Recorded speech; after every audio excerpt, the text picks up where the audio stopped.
Kaya stop taking, start receiving. But the complete is this, you also need to start giving. So, nung sinabi ni Lord kay Abram, alis ka dyan, punta ka dun sa lupang pangako ko sa iyo, ha? Grabe dyan, sagana ang lupaing yan. Si Abraham, bago umalis, kinausap niya yung pamangkin niya. Sabi niya sa pamangkin niya, sumama ka sa akin. Ang pangalan ng pamangkin niya si Lot. Sabi niya sa kanyang pamangkin, sama ka sa akin. Dali mo yung pamilya mo. Kaya si Lot, iniwan niya yung mga kaibigan niya. Kaya wala nang Lot and friends. Yung mga tumawa, alam ko mga edad nyo.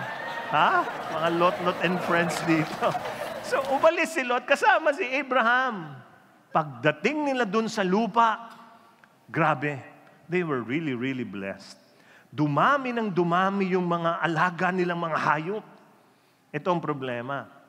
Maliit yung lugar para sa marami nilang mga hayop. Kaya ang sabi nila, ay, paano ito?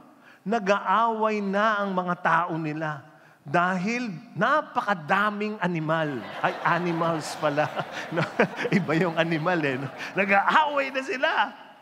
And this is what happened. Look. They became very wealthy with flocks, sheep, goats, cattle, many tents. But the land could not support. Hindi kaya.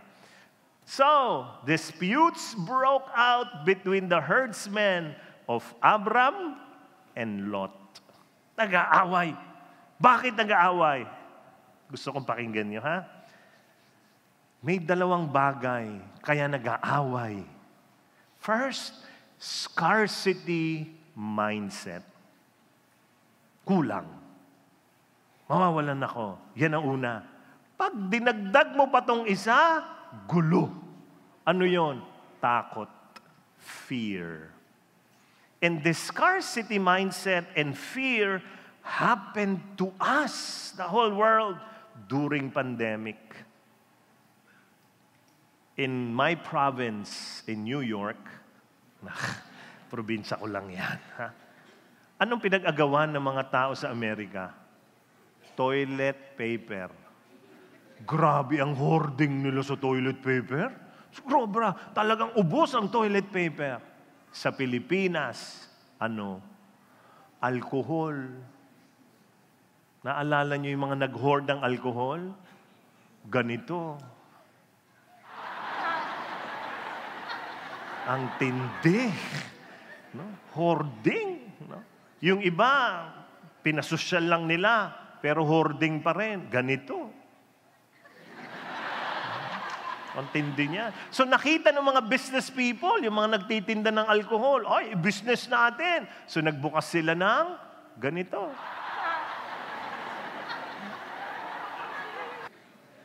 Pag magkasama ang scarcity mindset at saka takot, alam niyo kung ano ang kakalabasan? Conflict. Away. When something is scarce, it's easier to become selfish. And people will start taking. Yan talaga eh.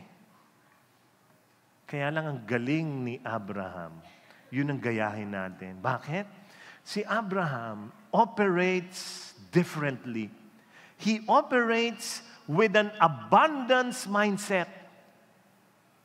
Kaya nung nagsisiksikan na sila, alam mo, sabi niya kay Lot, si Lot, tandaan niyo ha, sinabit lang niya. At sabi niya, sama ka sa akin, ibibless tayo ng Diyos. Hindi ko alam kung sinong pangalan.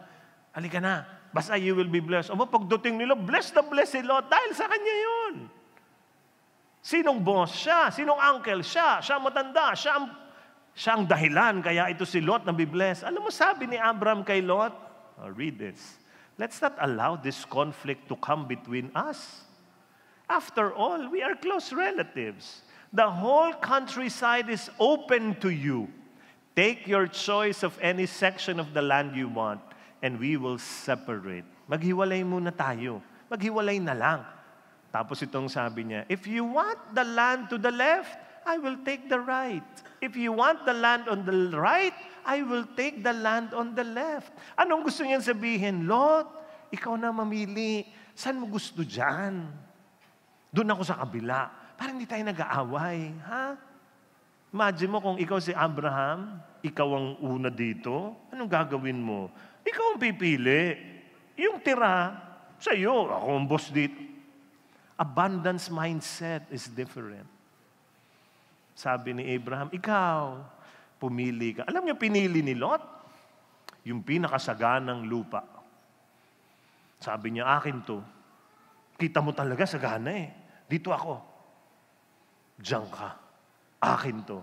Tapos yung saganang lupa, malapit sa Sodom and Gomorrah. Naalala niyo yung kwento ng Sodom and Gomorrah? Yung lupa ni Lot, malapit sa Sodom and Gomorrah. Katabi ng Sogo. Ha? Sodom and Gomorrah. No, yan. Yan. Si Abraham, pagtingin niya, wala masyado.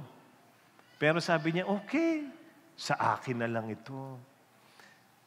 Abraham did not take what he thought he deserved. He chose to receive what God wanted to give to him. Ito po ang key. If you want to destroy conflict, this is what you need to do. You need to have an abundance mindset, and then you add trust in God, and it will lead you to generosity and peace.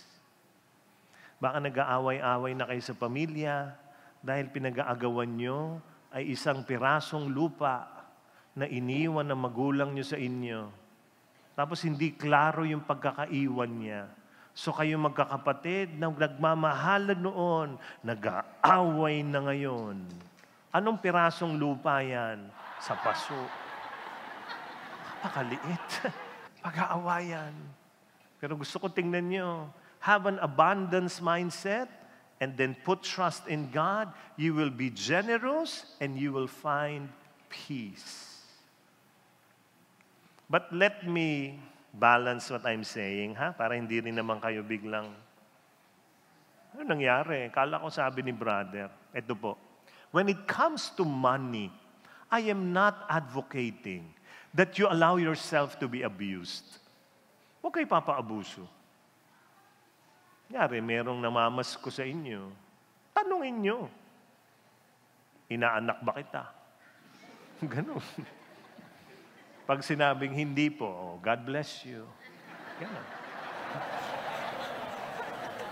Inaanak ba kita? Opo. How? Itong Paskong ito, sinong may birthday? Si Jesus po. Jesus ba pangalan mo?